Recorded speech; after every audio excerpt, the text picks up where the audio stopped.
सपना धेरैले सपना देखिरहेको हुन्छ। खास सपनाले भविष्यमा हुनेवाला राम्रो र नराम्रो घटनाको बारेमा पहिला नै जानकारी दिन्छ भनिन्छ। तर हामी त्यस्ता सङ्केतहरूलाई बुझ्न सक्दैनौँ। प्राचीन धर्मग्रन्थ वाल्मीकि रामायण अग्निपुराण आदिमा सपनाको माध्यमबाट भविष्यमा हुने घटनाको बारेमा जानकारी पाएको वर्णन भेटिन्छ। सपनाको संसार ज्यादै रोचक हुन्छ। पहिला यो पुराण इतिहास र ज्योतिषीमा मात्र सीमित हुन्थ्यो, तर आजभोलि मनोविज्ञान चिकित्सा विज्ञान आदिको अनुसन्धानको विषय पनि यो बनिसकेको छ। यस्तै केही सपना र यसका फलका बारेमा हामी जानकारी दिन उपस्थित भएका छौँ। विशेष गरी राम्रो तथा नराम्रो फल दिने सपनाको बारेमा सबैजनासँग भन्नु हुँदैन, आफ्नो नजिकको व्यक्तिसँग भने फरक पर्दैन भनेर भनिन्छ। यदि आफूलाई त्यस सपनाको फल राम्रो हुन्छ कि नराम्रो हुन्छ, के हुन्छ भन्ने लागेमा आफ्नो गुरु पुरोहित तथा आमा बुबासँग पनि सल्लाह लिन सकिन्छ। कुन सपना देख्दा कस्तो फल मिल्छ त आउनुहोस् चर्चा गरौँ। आँखामा गाजल लगाएको सपना देखियो भने शारीरिक कष्ट हुन्छ भनिन्छ। आफ्नै काटेको हात देखिनु, कुनै नजिकको प्रियजनको मृत्यु हुन्छ भनिन्छ। उजाड बगैँचा देख्नु दुःख पाउने सपना हो भनिन्छ।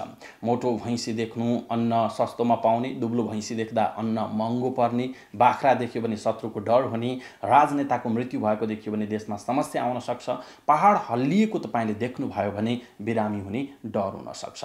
त्यस्तै कि तपाईँले पुरी खाएको देख्नुभयो भने खुसीको समाचार तपाईँले पाउन सक्नुहुन्छ। तामा देख्नुभयो भने गोप्य कुरा पत्ता लाग्न सक्छ। बेडमा सुतेको देख्नुभयो भने गौरव तथा प्रतिष्ठा पाउन सकिन्छ भनिन्छ। थुक देखियो भने समस्यामा पर्न सकिन्छ। हरियालीपूर्ण जङ्गल देख्नुभयो भने तपाईँमा खुसियाली आउन सक्छ। आफूलाई उडेको देख्नुभयो भने कुनै पनि समस्याबाट छुटकारा पाउन सकिन्छ। सानो जुत्ता लगाएको देख्नुभयो भने कुनै महिलासँग झगडा हुन सक्छ। स्त्रीसँग मैथुन गरेको देख्नुभयो भने धन प्राप्त हुन सक्छ। झगडा गरेको देख्नुभयो भने तपाईँलाई प्रसन्नता प्राप्त हुन सक्छ। लडाइँमा मरेको सपना देखियो भने राजनीतिमा सफल हुनु भनेर सङ्केत हुन्छ। चन्द्रमा झरेको देख्नुभयो भने कुनै समस्यामा पर्न लागेको सङ्केत हुन सक्छ। चन्द्र ग्रहण देख्नुभयो भने कुनै रोग लाग्न सक्छ। आफ्नै दाँत भाँचिएको देख्नुभयो भने समस्याहरू बढ्दै जान सक्छ। त्यस्तै ढोका खुल्ला देख्नुभयो भने कुनै व्यक्तिसँग मित्रता हुन सक्छ। ढोका बन्द भएको देख्नुभयो भने धनको नाश हुन सक्छ। त्यस्तै धुवाँ देख्नुभयो भने व्यापारमा हानि हुन सक्छ। अनि तपाईँले भूकम्प गएको देख्नुभयो भने सन्तानलाई दुःख कष्ट हुन सक्छ। त्यस्तै चस्मा लगाएको देख्नुभयो भने ज्ञान बढ्छ।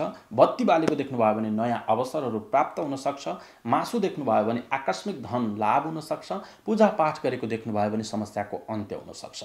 फलको झुप्पा देख्नुभयो भने छिटो धन प्राप्त हुने योग परेको हुन सक्छ। त्यस्तै सेतो परेवा देख्नुभयो भने शत्रुसँग मित्रता हुन सक्छ। बिरालु एक आपसमा झगडा गरेको देख्नुभयो भने मित्रसँग झगडा हुन सक्छ। सेतो बिरालो देख्नुभयो भने धन नाश हुन सक्छ। समाधि स्थल तपाईँले देख्नुभयो भने सौभाग्य प्राप्ति हुन सक्छ। त्यस्तै गोबर देख्नुभयो भने पशु व्यवसायमा लाभ हुन सक्छ। उजाड खालको जङ्गल देख्नुभयो भने समस्या बढ्न सक्छ। मरेको मानिस देख्नुभयो भने रोगबाट मुक्त पाउन सकिन्छ। गरगहना देख्नुभयो भने कार्य पूर्ण हुन सक्छ। जुवा खेलेको देख्नुभयो भने व्यापारमा लाभ हुन सक्छ। पैसा उधारोमा दिनु भएको तपाईँले देख्नुभयो भने अत्याधिक धन प्राप्त हुन सक्छ। अनि चिल देख्नुभयो भने शत्रुबाट नोक्सान हुन सक्छ है। चाँदी देख्नुभयो भने धन प्राप्त हुन सक्छ। कैँची देख्नुभयो भने घर झगडा हुन सक्छ। अनि खेतमा पाकेको गहुँ देख्नुभयो भने धनको लाभ हुन सक्छ। काग देख्नुभयो भने कसैको मृत्युको समाचार आउन सक्छ।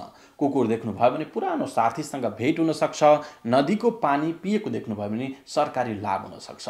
सेतो फुल देख्नुभयो भने कुनै समस्याबाट छुटकारा मिल्न सक्छ। रातो फुल देख्नुभयो भने भाग्य चम्किन सक्छ। घोडा देख्नुभयो भने सङ्कट हट्न सक्छ। मोती देख्नुभयो भने छोरी पाउने योग हुन सक्छ है। अनि गाडेको धन देख्नुभयो भने अचानक धन लाभ हुन सक्छ। झरना देख्नुभयो भने दुःखको अन्त्य हुन सक्छ। चेक लेखेर दिएको तपाईँले देख्नुभयो भने विरासतमा धन मिल्न सक्छ। कुवामा पानी देख्नुभयो भने धन लाभ हुन सक्छ। सुन्दर स्त्री देख्नुभयो भने प्रेममा सफलता हुन सक्छ। खुकुरी देख्नुभयो भने सङ्कटबाट मुक्ति पाउन सकिन्छ। अनि चन्दन देख्नुभयो भने शुभ समाचार आउन सक्छ। नक्सा देख्नुभयो भने कुनै योजनामा सफलता मिल्न सक्छ। नुन देख्नुभयो भने स्वास्थ्यमा लाभ हुन सक्छ। सुकेको घाँस देख्नुभयो भने जीवनमा समस्या हुन सक्छ। रुद्राक्ष देख्नुभयो भने शुभ समाचार आउन सक्छ है। स्वर्ग देख्नुभयो भने भौतिक सुखमा वृद्धि हुन सक्छ।